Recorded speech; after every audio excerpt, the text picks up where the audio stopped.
Hoy analizaremos el capítulo 3 del libro La Promesa. Tiene que ver con la revelación de la promesa al patriarca Noé. El patriarca Noé, el que estuvo en el diluvio, el que sirvió al Señor en esa oportunidad cuando Dios intervino en el diluvio. En primer lugar encontramos en Génesis el capítulo 6 y el verso 8 que Noé halló gracia ante los ojos de Jehová. Es la primera vez que se menciona la palabra gracia. Dice Hamilton en el New International Commentary on the Old Testament, dice este autor erudito, en hebreo tanto el nombre Noé como la palabra gracia estaban formadas de las mismas dos consonantes, pero al revés, NH y HN respectivamente. Había antecedentes para la existencia de la gracia. Ya Dios había vestido con la muerte de un animalito inocente al avergonzado Adán y a la avergonzada Eva después que ellos pecaron. Y eso es gracia.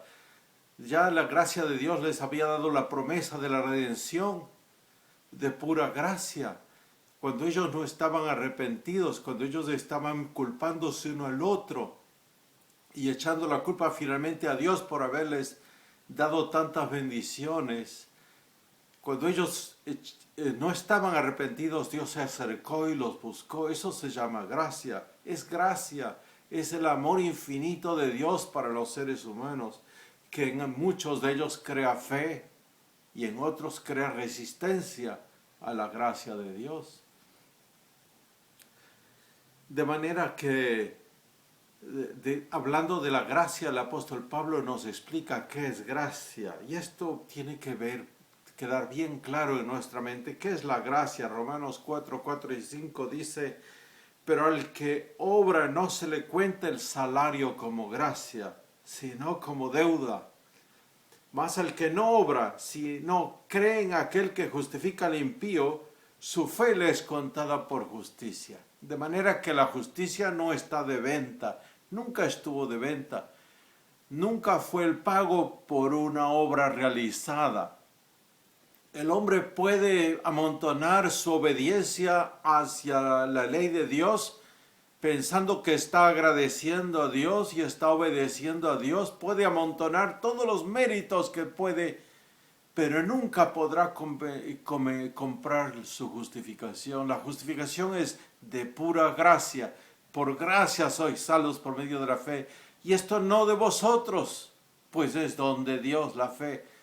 Porque fuisteis creados por Cristo Jesús para buenas obras, las cuales anduvisteis por ella, porque Dios de antemano las ordenó para que nosotros las hiciéramos, porque somos hijos de Dios. Así que nunca podremos pagar la gracia. La gracia nunca estuvo en venta y no estará en venta. Por eso era perfecto Noé. Dice la palabra, Noé varón justo era perfecto en sus generaciones. Noé era perfecto en su fe, pero por supuesto él no era perfecto en su vida. La Biblia le llama varón justo y perfecto, así como llama la Biblia varón justo y perfecto a todos los que creyeron en Jesús, sea David, y ya vamos a hablar de eso más adelante. La palabra de Dios llama santos y perfectos y justos a los que tienen una fe perfecta, a los que confían en la expiación de Cristo, nada más, no a los que tienen una vida pura y perfecta, aunque es siempre un resultado que Dios bendice también con la santificación.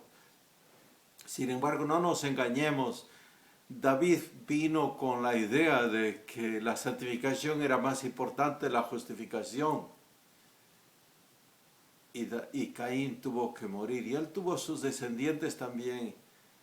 Y en los descendientes de ellos no se ve el verdadero espíritu de amor que se veía en Abel, porque sacrificó en Adán, después que sacrificó en Eva, después que sacrificó, si no se veía en Caín un espíritu homicida y fue el primero en matar a su hermano.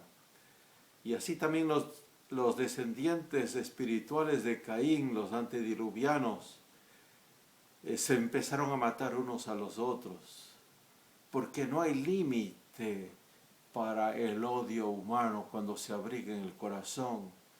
Comienza con resentimiento hacia el método divino de salvación y termina en la muerte, en el homicidio hacia los seres humanos creados a imagen de Dios.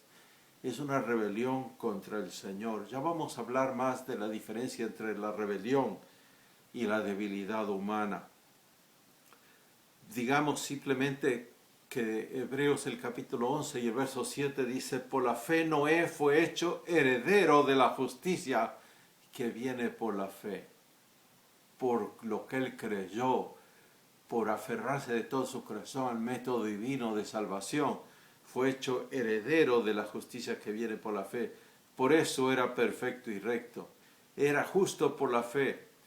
Fue llamado justo, ya dijimos, no debido a su vida sin pecado, sino a su fe sin incredulidad. No fue llamado varón justo debido a su fe en la promesa del eterno pacto de la gracia. Su vida justa era el resultado de su fe en la promesa.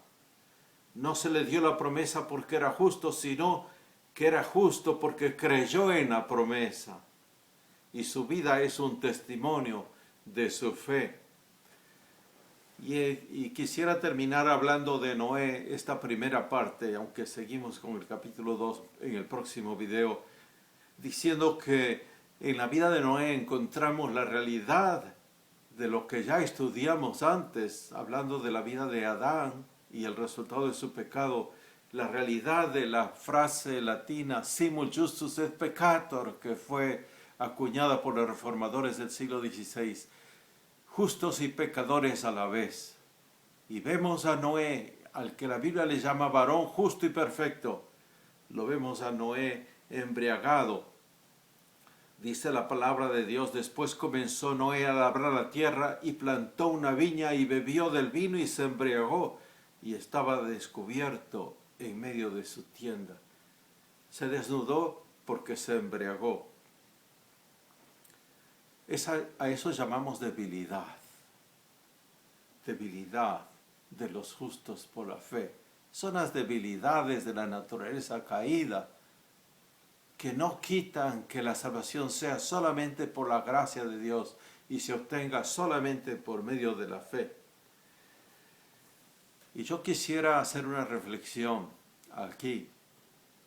Hay varias iglesias en las que la gente se encuentra celosa de la práctica de la ética, pero se olvida de la teología de la gracia. Y en esas iglesias se cometen las injusticias más grandes en nombre de la ley de Dios. Nadie puede engañarse.